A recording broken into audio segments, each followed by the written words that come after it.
Hey everyone, and welcome to this explainer. Today we're diving into something that affects literally every single one of us who works for a living, and that's our total compensation. Now, let's be honest. Most of us just stare at the base salary on our job offer, nod our heads, and call it a day. But that base paycheck? That is merely the tip of the compensation iceberg. The hidden value lying right beneath the surface is absolutely massive. And by the end of our time together today, you are going to have a completely new perspective on what your job is actually paying you.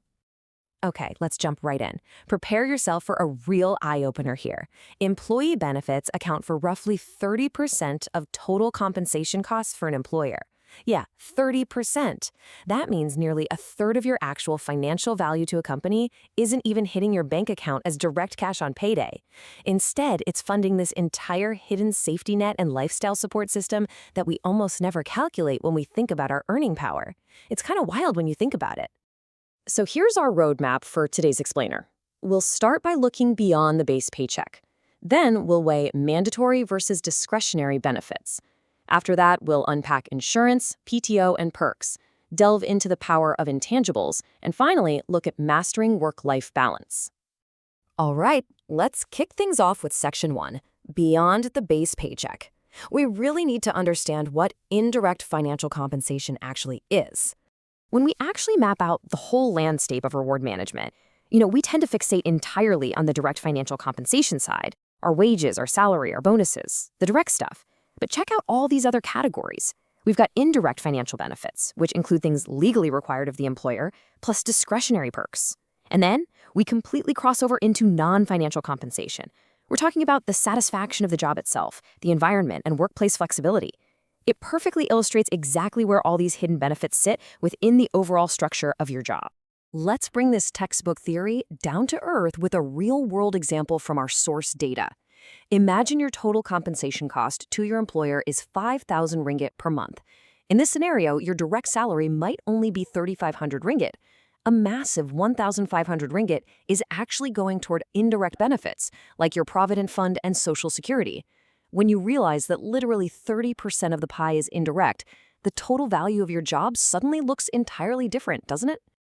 Moving right along to Section 2, Mandatory versus Discretionary Benefits. This is basically the law versus the employer's choice. So, where do all these indirect benefits actually come from? Well, they fall into two pretty distinct buckets. On one hand, we have legally required benefits, and these are exactly what they sound like, mandated by law. They are strict, non-negotiable requirements the government places right on the employer. But on the other hand, we have discretionary benefits. These are the perks that stem from unilateral management decisions in non-union firms, or maybe from labor negotiations if you're in a unionized firm. Companies use these discretionary benefits strategically, right? It's how they attract and retain top-tier talent. Let's look at some specific, grounded examples of those government mandates using the Malaysian context from our sources. Employers there have to follow the Employment Act of 1955 for things like annual and paid sick leave. But the biggest financial chunk? That goes to the Employees' Provident Fund, or the EPF, where the employer is legally mandated to contribute 13% of the employee's income right alongside the employee's 11%. Add in SOCSO for financial assistance and workplace injury coverage, and you see exactly how a government forces the creation of a really solid baseline safety net.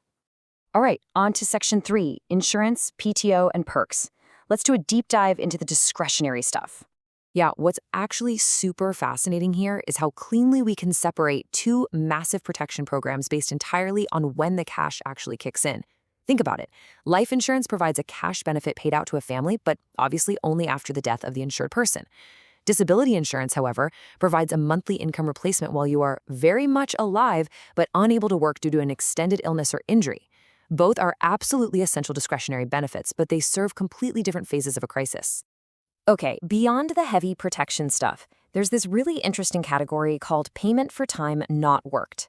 And yes, of course, this includes your standard 14 days of paid vacation, sabbaticals, or bereavement leave. But the real hidden value here is the micro time. If you perform civic duties, handle personal affairs, take time to vote during an election, or even, get this, take your standard 1 to 2 p.m. lunch hour, that all counts as paid time where you are emphatically not working. And then, of course, we have the huge variety of employee services. 20 years ago, companies offered a uniform package that just reflected a typical employee. But today's workforce, it is deeply heterogeneous. We all have completely different needs. So companies have to offer customized, flexible options. This ranges from on-site childcare and tuition reimbursement to covering moving expenses with comprehensive relocation packages. It also includes extending health coverage to same-sex domestic partners and offering premium pay like hazard pay if you're working on a highly dangerous project. The whole shebang is about customizing to the individual.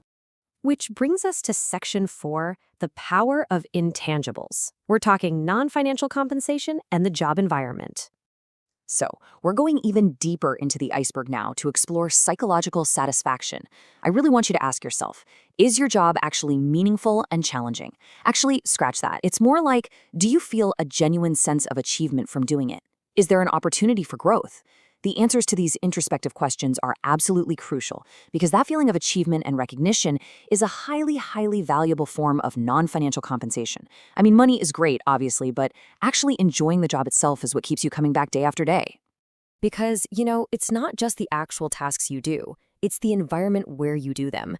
The surrounding job environment functions as massive compensation. This means having sound, crystal clear policies, capable managers who actually empower you, and competent, friendly coworkers. It scales all the way to having safe, comfortable working conditions or even appropriate status symbols, like, say, a reserved parking spot for senior staff. Trust me, a toxic environment will make someone leave a high-paying job in a heartbeat, which just proves how much we mentally value these intangibles. Finally, Section 5, Mastering Work-Life Balance. We're looking at workplace flexibility as an absolute business necessity. Let's talk about flex time. The core idea here is built around what we call core time. Everyone must be working during those specific hours, say 9 a.m. to 3 p.m. But surrounding that core is this flexible time bandwidth. You still work the standard number of hours per day, but you have the flexibility to start early at 6 a.m. or maybe work later until 6 p.m.